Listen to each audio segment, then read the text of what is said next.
അമ്മ ഇന്ദിരയും മകൾ റാണി പത്മിനിയും അന്ന് പതിവിൽ കൂടുതൽ മദ്യപിച്ച ശേഷമാണ് ഉറങ്ങാൻ കിടന്നത്. സ്ഥിരമായി അത്യാവശ്യം മദ്യപിക്കുമായിരുന്ന അവർ അന്ന് കുറേയധികം മദ്യം ഉള്ളിലാക്കിയതിന് കാരണം ആ ദിവസം അവരെ സംബന്ധിച്ച് വലിയ സന്തോഷമുള്ള ഒന്നായിരുന്നു. അതുവരെ മദ്രാസിൽ വാടകയ്ക്ക് താമസിച്ചിരുന്ന ബംഗ്ലാവ് അടുത്ത ദിവസം വില കൊടുത്ത് സ്വന്തമാക്കാൻ പോകുന്നതിൻ്റെ സന്തോഷത്തിലായിരുന്നു ആ അമ്മയുടെയും മകളുടെയും മനസ്സ്. പക്ഷേ ആ വീട് അവർ വാങ്ങാനേ പോകുന്നുണ്ടായിരുന്നില്ല. ജീവനുണ്ടെങ്കിൽ മാത്രമല്ലേ അങ്ങനെ ഒരു കാര്യം നടക്കൂ. 1981 മുതൽ 86 വരെയുള്ള 5 വർഷങ്ങൾക്കിടയിൽ ഏറെ പ്രശസ്തമായ 61 സിനിമകളിൽ അഭിനയിച്ച നടി റാണി പത്മിനി. തുഷാരം, കുയിലിനെ തേടി, സംഘർഷം എന്നിങ്ങനെ ഒട്ടനവധി സിനിമകളിൽ ഏറെ ശ്രദ്ധേയമായ വേഷങ്ങൾ ചെയ്തു. തമിഴ്നാട്ടിലെ ചെന്നൈ അണ്ണാനഗറിൽ ചൗധരിയുടെയും ഇന്ദിരാകുമാരിയുടെയും മകളായി 1962 റാണി പത്മിനിയുടെ ജനനം. തെന്നിന്ത്യൻ ഭാഷാ ചിത്രങ്ങളിൽ ഏറെ തിരക്കുള്ള നായികയായി നിറഞ്ഞു നിൽക്കുമ്പോഴാണ് കൂട്ടബലാത്സംഗത്തിനിരയായി ശരീരത്തിൽ 12ഓളം കുത്തുകളേറ്റ് റാണി കൊല്ലപ്പെടുന്നത്. ചലച്ചിത്ര രംഗത്തെ മാത്രമല്ല, രാജ്യത്തെ തന്നെ ഞെട്ടിച്ച കൊലപാതകമായിരുന്നു അത്. തിരുവനന്തപുരം സ്വദേശിയായിരുന്നു റാണിയുടെ അമ്മ ഇന്ദിരാദേവി. കടുത്ത സിനിമാ പ്രേമിയായിരുന്ന അവർ ചലച്ചിത്രമോഹങ്ങളുമായി മദ്രാസിന് വണ്ടി കയറി. അവിടെ ഡബ്ബിംഗ് ആർട്ടിസ്റ്റായി ജോലി ചെയ്യുന്നതിനിടയിലാണ് ചൗധരിയുമായി അടുപ്പത്തിലാകുന്നതും ആ ബന്ധത്തിൽ റാണി പത്മിനി ജനിക്കുന്നതും. സിനിമാ നടിയാവുക എന്നതായിരുന്നു ഇന്ദിരയുടെ ജീവിതാഭിലാഷം. വഴി പലത് നോക്കിയിട്ടും സിനിമാ പ്രവേശനമെന്ന ഇന്ദിരയുടെ ആഗ്രഹം മാത്രം ഒരിക്കലും നടന്നില്ല. തനിക്ക് നേടാൻ കഴിയാത്തത് മകളിലൂടെ സാധിക്കണമെന്ന വാശിയായി ഇന്ദിരാദേവിക്ക്. കൗമാരക്കാരിയും അതിസുന്ദരിയുമായ റാണിയുമായി അവർ മുംബൈയിലേക്ക് വണ്ടി കയറി. ആ യാത്രയും പ്രയോജനമില്ലെന്ന് കണ്ട ഇന്ദിര മകളെയും കൂട്ടി മദ്രാസിലേക്ക് തന്നെ മടങ്ങി. മോഹൻ സംവിധാനം ചെയ്ത കഥയറിയാതെയായിരുന്നു റാണിയുടെ ആദ്യ ചിത്രം. പിന്നീട് PG വിശ്വംഭരൻ്റെ സംഘർഷം എന്ന ചിത്രമാണ് റാണിയെ കൂടുതൽ ശ്രദ്ധേയയാക്കിയത്. ആ സിനിമയിൽ ബാലൻ കെ നായരുടെ കഥാപാത്രം നടിയെ ബലാത്സംഗം ചെയ്യുന്ന രംഗം അക്കാലത്ത് തീപിടിച്ച ചർച്ചയായി. തമിഴ്, തെലുങ്ക് പടങ്ങളിൽ നിന്ന് നായികാവേഷങ്ങൾ തേടിയെത്തിയതോടെ റാണിക്ക് നല്ല കാലം തെളിഞ്ഞു. കണക്കില്ലാതെ പണം ജീവിതത്തിലേക്ക് വന്നു കയറിയതോടെ ഇന്ദിരയും റാണിയും അത്യാഡംബര ജീവിതത്തിലേക്ക് എത്തപ്പെട്ടു. ബംഗ്ലാവിൽ താമസം ആരംഭിച്ചതിന് പിന്നാലെ പുതിയ ഡ്രൈവർ, വാച്ചർ, കുക്ക് തസ്തികകളിലേക്ക് ആളുകളെ നിയമിച്ചു. ജബരാജ് എന്നയാളാണ് ആദ്യം ജോലിയിൽ പ്രവേശിച്ചത്.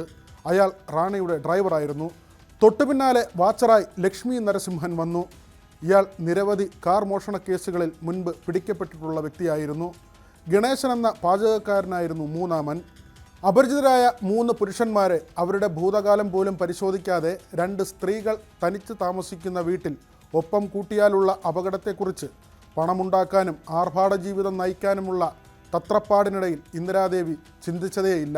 റാണിക്കാകട്ടെ അതിന് തക്ക പക്വത കൈവന്നിട്ടുമില്ലായിരുന്നു. കൊല നടന്ന ദിവസം പുലർച്ചെ മദ്യലഹരിയിൽ നിന്നുണർന്ന റാണി ഭക്ഷണത്തിനായി അടുക്കളയിലേക്ക് പോയ സമയം നോക്കി മറഞ്ഞിരുന്ന ജബരാജ് കിടപ്പുമുറിയിലേക്ക് കയറി.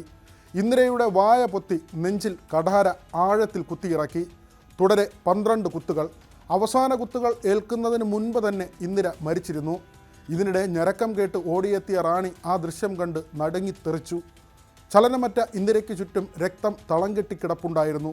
ഭീകര കാഴ്ച കണ്ട് മനോനില തന്നെ തെറ്റി നിന്ന റാണിയെ 3 അംഗ കൊലയാളി സംഘം നിഷ്ഠൂരമായി കൂട്ടബലാത്സംഗത്തിനിരയാക്കി. ജബരാജാണ് ഏറ്റവും ക്രൂരമായി റാണിയെ പിച്ച് ചീന്തിയത്. അതിന് കാരണവുമുണ്ടായിരുന്നു. മുൻപൊരിക്കൽ ലൈംഗിക താൽപ്പര്യത്തോടെ ജബരാജ് റാണിയെ കയറിപ്പിടിച്ചിരുന്നു. ജബരാജിൻ്റെ കരണത്തടിച്ചായിരുന്നു ഇതിന് റാണിയുടെ മറുപടി. അന്നു മുതൽ അണയാത്ത പക അയാൾ റാണിയോട് വെച്ച് പുലർത്തിയിരുന്നു. റാണിയുടെ കാല് പിടിച്ചാണ് ജബരാജ് ജോലിയിൽ തുടർന്നത്. എന്നാൽ ഇങ്ങനെ ഒരു ദിവസം അയാൾ മനസ്സിൽ കൊണ്ട് നടക്കുകയായിരുന്നു. ആവശ്യത്തിലധികം പണം കയ്യിൽ വന്നപ്പോഴാണ് വാടകയ്ക്ക് താമസിച്ചു കൊണ്ടിരുന്ന ബംഗ്ലാവ് സ്വന്തമാക്കണമെന്ന ആഗ്രഹം ഇന്ദിരയിൽ നാം വിട്ടത്. ആ വീട് ഏർപ്പാടാക്കിയ പ്രസാദ് എന്നയാളെ വിളിച്ചു വരുത്തി സംസാരിച്ചു. അക്കാലത്ത് സിനിമയിൽ ബ്ലാക്ക് മണി പതിവായിരുന്നു. ലക്ഷങ്ങൾ പ്രതിഫലം പറ്റുന്ന താരങ്ങൾ യഥാർത്ഥ തുകയുടെ വളരെ ചെറിയ അംശം മാത്രം കണക്കിൽപ്പെടുത്തി വാങ്ങും. ബാക്കിയുള്ള തുക രേഖകളിൽപ്പെടുത്താതെ നേരിട്ട് കൈപ്പറ്റും. ഈ വിവരങ്ങളെല്ലാം ജബരാജിന് നന്നായി അറിയാമായിരുന്നു. പണം നേരിട്ട് കൊടുത്ത് വീട് വാങ്ങുന്ന കാര്യം പ്രസാദും റാണിയും തമ്മിൽ ചർച്ച ചെയ്തത് മനസ്സിലാക്കിയ ജബരാജ് പണത്തിനും ലൈംഗിക ആഗ്രഹ പൂർത്തീകരണത്തിനുമായി പദ്ധതി ആസൂത്രണം ചെയ്തു. ഗണേശനെയും ലക്ഷ്മി നരസിംഹനെയും അയാൾ ഇതിനായി കൂട്ടുപിടിച്ചു. കിട്ടുന്നതിൻ്റെ 1/3 അവർക്കും നൽകാം എന്ന ധാരണയിലായിരുന്നു ഇത്. എന്തായാലും വിശ്വസ്തരെന്ന് കരുതിയവർ പിന്നിൽ നിന്ന് ചതിക്കുഴികൾ തീർക്കുകയായിരുന്നുവെന്ന് ഇന്ദിരയ്ക്കും മകൾക്കും ഊഹിക്കാൻ പോലും കഴിഞ്ഞിരുന്നില്ല. സംശയാസ്പദമായ ഓരോ നീക്കവും ജബരാജിൻ്റെ ഭാഗത്തു നിന്ന് ഉണ്ടായതുമില്ല. ഒടുവിൽ ഒരേ കൊലക്കത്തിയിൽ 2 ജീവനുകളും പൊലിഞ്ഞു. റാണിയുടെ 7 ലക്ഷം രൂപ വിലയുണ്ടായിരുന്ന കാറുമായി കടന്ന 3 സംഘത്തെ ഒടുവിൽ തമിഴ്നാട് പോലീസ് പിടികൂടി. ഈ കാറിന് പുറമെ മുന്തിയ 12 വാഹനങ്ങളാണ് അന്ന് റാണിയുടെ ബംഗ്ലാവിന് മുന്നിൽ ഉണ്ടായിരുന്നത്. ഒരു സിനിമാ നിർമ്മാതാവിൻ്റെ മകനാൽ റാണി ഗർഭിണിയായെന്നും നടിയെ ഒഴിവാക്കാൻ നിർമ്മാതാവ് നൽകിയ കൊട്ടേഷനാണ് കൊലപാതകങ്ങളെന്ന കഥയും അക്കാലത്ത് പ്രചരിച്ചിരുന്നു.